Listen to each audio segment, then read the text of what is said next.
Code de l'énergie était attendu depuis 1938. Il rend accessibles et intelligibles des textes très anciens pour certains d'entre eux, remaniés à maintes reprises et qui n'étaient plus compréhensibles que de rares spécialistes. Il permet en outre d'intégrer les textes issus du droit de l'Union européenne. La partie réglementaire, attendue d'ici la fin de l'année, assurera un complément très utile à l'édifice construit depuis 2011.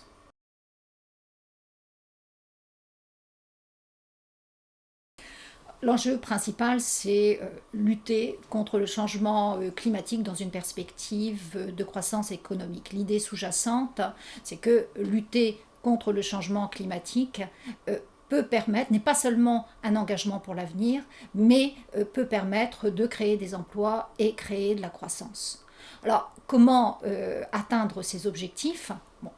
En luttant contre les gaz à effet de serre, l'émission des gaz à effet de serre, en diminuant notre consommation d'énergie fossile et aussi en développant les énergies renouvelables. Parallèlement à cet objectif, le Parlement en principe, adoptera une réduction de la production d'électricité à base nucléaire à l'horizon 2025. Comment le projet de loi prévoit-il d'atteindre ces objectifs? On peut identifier 4 leviers principaux.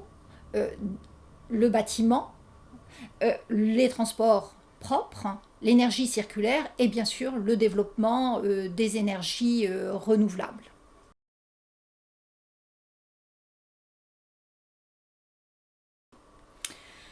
Le paquet énergie-climat adopté à l'automne 2014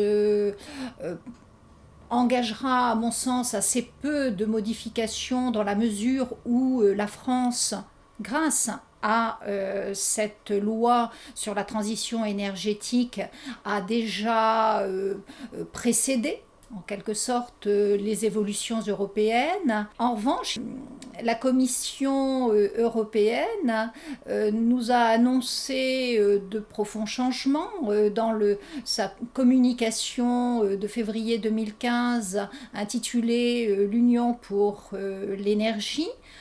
Elle préconise avant tout une application intégrale du troisième paquet énergie de 2009.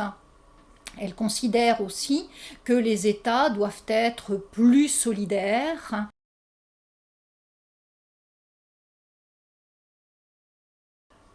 En partant du droit public économique et du droit des services publics, il était assez logique de m'intéresser à l'étude de l'encadrement de ces activités de services publics ouvertes à la concurrence.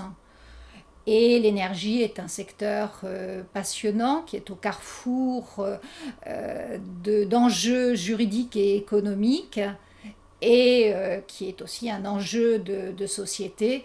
La transition énergétique en est un bel exemple.